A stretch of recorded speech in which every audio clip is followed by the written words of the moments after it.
En este portafolio global también estamos haciendo seguimiento de las noticias que tienen que ver con las vacunas en relación con el COVID-19, con los avances, los retrasos, los obstáculos que se están enfrentando las empresas que están desarrollando, bueno, pues esto que son el remedio para, digamos, terminar con esta pandemia de una manera quizá definitiva. El punto hoy tiene que ver, que queremos analizar con el doctor Alejandro Macías, tiene que ver con una empresa farmacéutica, los laboratorios Pfizer, que anuncia que va a empezar un proceso de prueba de su vacuna contra el COVID-19 en personas de 12 años, en niños. Y yo le agradezco nuevamente a nuestro invitado, ahí lo ven ustedes, al doctor Alejandro Macías, médico internista, infectólogo, catedrático de la Universidad de Guanajuato, que nos hable de esta noticia. Doctor, ¿cómo le va?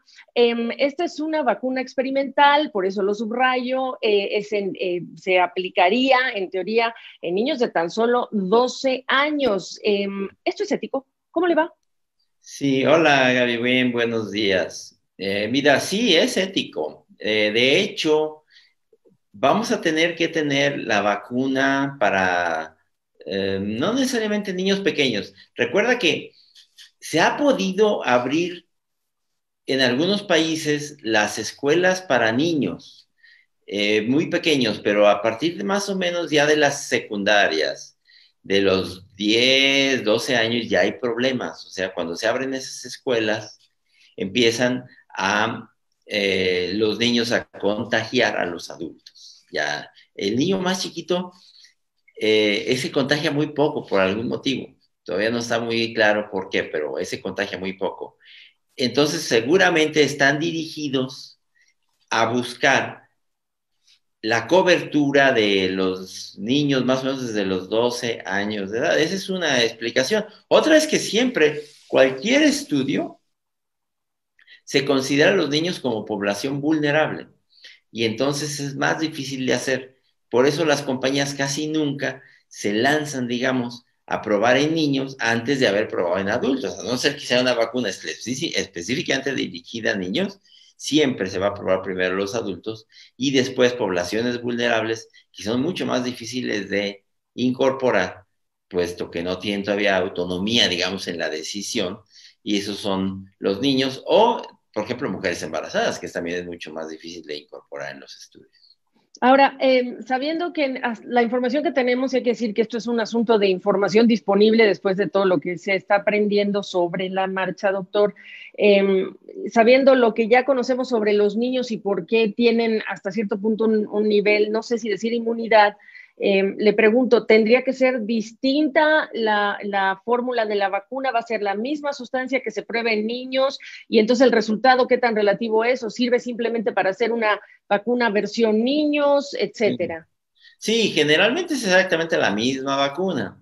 Eh, es común también que cuando se pone en los niños la dosis inicialmente sea menor y después se ve si no hay ningún problema, se ajusta la dosis y se pone una dosis igual que en los adultos. Se está haciendo, por ejemplo, recientemente con algunas de las vacunas de influenza, que ya se ponen prácticamente las mismas dosis del adulto. Eso seguramente empezará, me supongo, eso habrá que verlo, con una dosis un poco menor que la del adulto y si no ven ningún problema, como es de esperarse, porque las vacunas son muy seguras, ajustarán seguramente a una dosis mayor, pero tendrán que medir qué tanto inducen los anticuerpos en los niños a diferencia de los adultos. Los niños de 12 años y más ya tienen un sistema inmunitario bastante maduro.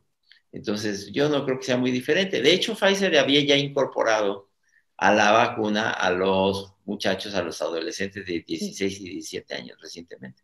Exactamente. De hecho, este es un estudio que se va a hacer digamos, chicos de 12 años, se va a hacer y lo va a administrar un equipo del Hospital Infantil de Cincinnati. Y Uh -huh. efectivamente, se va a inscribir primero a adolescentes de 16, 17 años y en un segundo paso se inscribirá a menores de 12 a 15 años. Y ya tiene Correcto. incluso la aprobación, esto es en Estados Unidos, de la FDA, que es muy importante tener esta aprobación para incluir a los niños de 12 años, doctor. Sí, porque lo que están buscando es, ellos saben que muy probablemente si es segura en adultos va a ser segura en niños, ¿eh?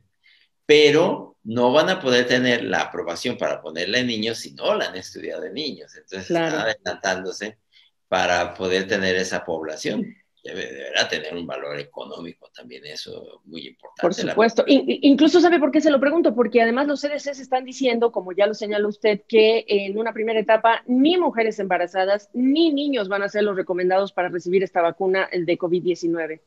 Así es, siempre se consideran las dos poblaciones vulnerables más difíciles de estudiar y las que hay que proteger más en un principio de cualquier eventualidad o cualquier evento secundario indeseable. Yo me imagino que en Europa, en Rusia y en China, en donde se están probando vacunas, ¿tendrán que hacer lo mismo en los niños, doctor? Absolutamente, aunque hay países que tienen, digamos que una regulación un poco más laxa, como hemos visto con las vacunas producidas en Rusia, por ejemplo, que eh, cuando que todos los demás países están haciendo sus pruebas fase uno, fase 2, fase 3, ellos terminaron el estudio, por ejemplo, fase 2 y se lanzaron ya a vacunar a decenas de miles de personas en un estudio un poco de fase 3 pero medio light, porque no tienen necesariamente, no tienen un placebo, por ejemplo, y vacunan grandes poblaciones y llevan esa ventaja, porque seguramente tienen una regulación más laxa. Entiendo. Doctor, la otra cosa que le quería yo preguntar también, ¿cómo ve estos anuncios de otras farmacéuticas que están deteniendo por casos que se están dando de personas que tienen reacciones negativas a lo que son sus vacunas en estas etapas finales de prueba antes de la regulación? Sí, mira, como consumidores eso nos debe dar una gran tranquilidad, ¿eh?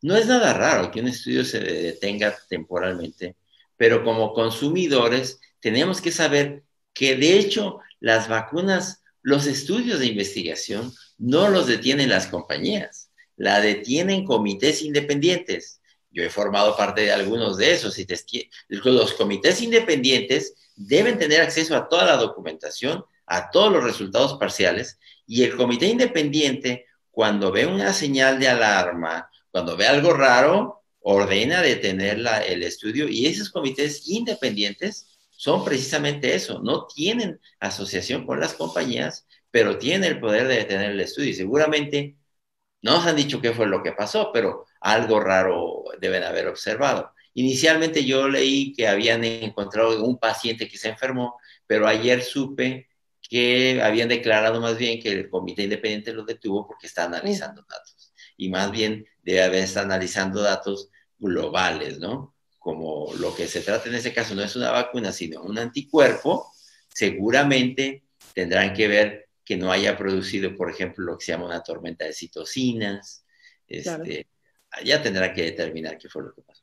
Dos preguntas más, doctor Macías. A ver, Facebook está anunciando hace unas horas que va a detener cualquier información que desincentive la vacunación. ¿Qué tan importante le parece que en redes sociales también se tenga cierto, no sé si decir control, pero rigor quizá es lo que habría que decir para hablar de vacunación cuando usted ya sabe que ese va a ser el otro gran desafío una vez se tenga la vacuna?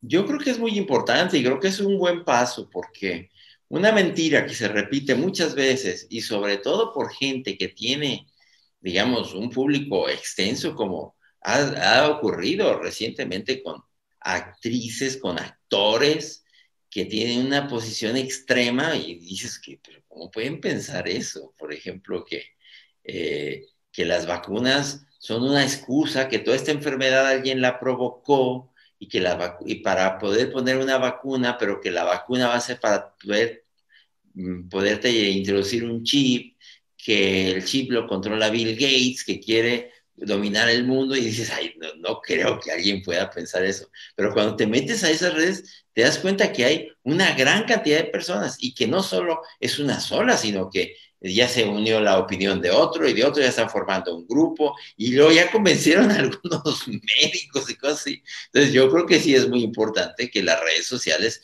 tengan una regulación a ese respecto, porque es como entrar a un cine y gritar hay fuego, hay fuego, hay fuego. Y cuando es falsamente, cuando es una falsa alarma, pues eso no puede ser. O sea, yo creo que las regulaciones que se agreguen a eso son muy buenas. Y la última pregunta, doctor, en Europa ya estamos viendo otra vez restricciones que se están activando todos los días, ¿eh? Toca de queda en París, en el Reino Unido por zonas, en Nueva York el alcalde Bill de Blasio está hablando otra vez de esta enorme preocupación. Europa habla de una segunda ola. En Nueva York el alcalde dijo ayer que ya estarían viviendo su segunda ola. Y hacia el sur, México y el resto de los países de América Latina, ¿cómo los ve? ¿Cómo ve su país Pues, progresando en contenerlo?